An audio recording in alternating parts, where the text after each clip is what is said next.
আসসালামু আলাইকুম। সরকারিভাবে ঘোষণা হয়েছে বিগত ২৫শে জানুয়ারি ২০২৬ সালে যে সকল ধরনের ভাতার টাকা বৃদ্ধি পেয়েছে। কোন ভাতার টাকা কত % বৃদ্ধি হয়েছে হয়তো অনেকেই জানেন, হয়তো অনেকে জানেন না। আজকে যারা ভিডিওটাতে ১ম ক্লিক করছেন, আমি আশা করব ভিডিওটা ভালো লেগে থাকলে চ্যানেলটাকে সাবস্ক্রাইব করে পরবর্তী ভিডিওগুলো দেখার অপেক্ষায় থাকবেন। কারণ আপনাদের জন্য দারুণ, দারুণ সকল নিউজ নিয়ে ভিডিও মেক করতে যাচ্ছি আমি। সো প্রথমত যে বিষয়টা আপনাদের দেখতে হবে, কালের কণ্ঠ দৈনিক ইত্তেফাক তার একটা নিউজ প্রকাশ করেছিল ২৫শে জানুয়ারি ২০২৬ সালে। এখানে মেইন থাম্বনেইলটা ছিল যে বেড়েছে বয়স্ক প্রতিবন্ধী বিধবা ভাতা এবং মুক্তিযুদ্ধ ভাতা বেড়েছে ৫,০০০ টাকা। এই বিষয়টি নিয়ে আমি আপনাদের সঙ্গে আলোচনা করি। এখানে দেখুন, প্রথমত বলেছে অর্থ মন্ত্রণালয় সামাজিক নিরাপত্তা কর্মসূচি সংক্রান্ত উপদেষ্টা পরিষদ কমিটির ৩২তম সভা অনুষ্ঠিত হয়েছে। সভায় মুক্তিযুদ্ধ বিষয়ক মন্ত্রণালয়ের আওতাধীন খেতাবপ্রাপ্ত মুক্তিযোদ্ধা এবং শহীদ মুক্তিযোদ্ধা পরিবারের মাসিক ভাতার হার ৫,০০০ টাকা বাড়ানো হয়েছে এবং মুক্তিযোদ্ধা পরিবারের আগে ভাতা ছিল ২০,০০০ টাকা, বর্তমানে তা ২৫,০০০ টাকায় উন্নীত হলো।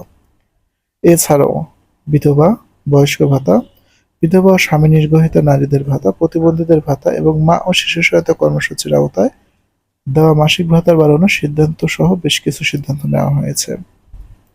রোববার ২৫শে জানুয়ারি দুপুর ২:৩০টায় এই সভায় সভাপতিত্ব করেন অর্থ উপদেষ্টা সালাউদ্দিন আহমেদ।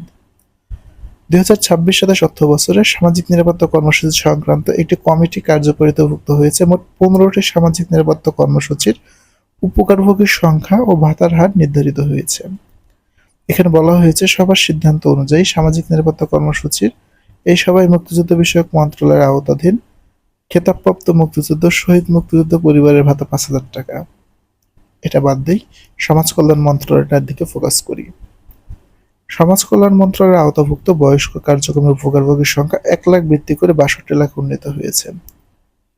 এরপর ৫৯,৯৫,০০০ জন বয়স্ক ব্যক্তির মাসিক ভাতা ৬৫০ টাকার স্থলে ৭০০ টাকা করা হয়েছে, মানে ৫০ টাকা বৃদ্ধি করা হয়েছে। আর ৯০ বছরের ঊর্ধ্বে ২,৫,০০০ জনকে ১,০০০ টাকা প্রতি মাসিক হারে করা হয়েছে।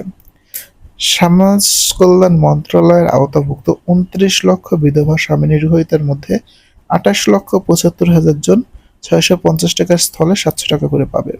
এখানে ৫০ টাকা বৃদ্ধি করা হয়েছে এবং ৯০ বছর বয়স্ক ২৫,০০০ বিধবা স্বামী নির্গহিত মহিলাদের ১,০০০ টাকা বৃদ্ধি করে প্রতি মাসে ১,০০০ টাকা করে দেওয়া হবে।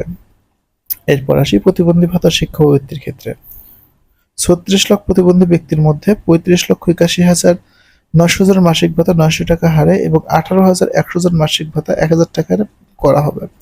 চলতি অর্থ বছর ৩৪,৫০,০০০ প্রতিবন্ধী ব্যক্তি ভাতা পাচ্ছে। অন্যদিকে প্রতিবন্ধী শিক্ষার্থীদের মাসিক বৃত্তির হার ৫০ টাকা বৃদ্ধি করা হয়েছে। উচ্চ মাধ্যমিক ও উচ্চতর স্তরে ৯৫০ টাকার স্থলে ১,০০০ টাকা এবং ১,০০০ টাকার স্থলে ১০০ টাকা এবং ১,৩৫০ টাকা উন্নীত করা হয়েছে। বাকিটুকু তো আপনারা দেখতে পাচ্ছেন যে সকল ভাতা ক্রমান্বয়ে বৃদ্ধি করা হয়েছে এবং সবথেকে সারপ্রাইজলি বিষয় হলো, ক্যান্সার, কিডনি, লিভার সিরোসিসে আক্রান্ত কোনো ব্যক্তির ৫০,০০০ টাকা করে সেবা দেওয়া হতো, সেখানে ১,০০,০০০ টাকা উন্নীত করা হয়েছে।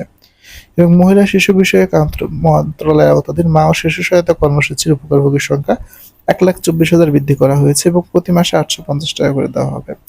সো এই ছিল মোটামুটি নিউজ ভাতা বৃদ্ধি সংক্রান্ত তথ্য নিয়ে। সো এত সময় যারা ভিডিওটা দেখলেন, আমি আশা করি ভিডিওটা ভালো লেগে থাকে। চ্যানেলটাকে সাবস্ক্রাইব করে রাখবেন, কারণ আপনাদের জন্য এই টাইপের নিউজ প্রতিদিন আপলোড করা হয়। ধন্যবাদ সবাইকে।